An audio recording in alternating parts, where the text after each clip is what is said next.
ஆரம்பிக்கலாங்களா?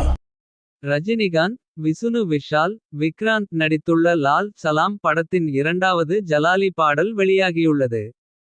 இந்த படம் பிப்ரவரி 9ஆம் தேதி திரையரங்குகளில் வெளியாகிறது.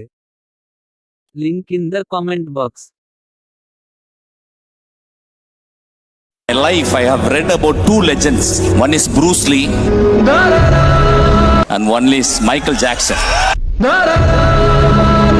கண்ணால பார்த்த லெஜெண்ட் விஜய் நினைக்கிறேன்.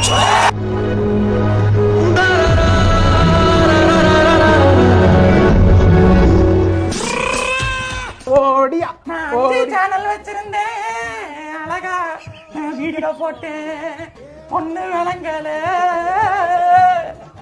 அது ஒண்ணு விளங்கல.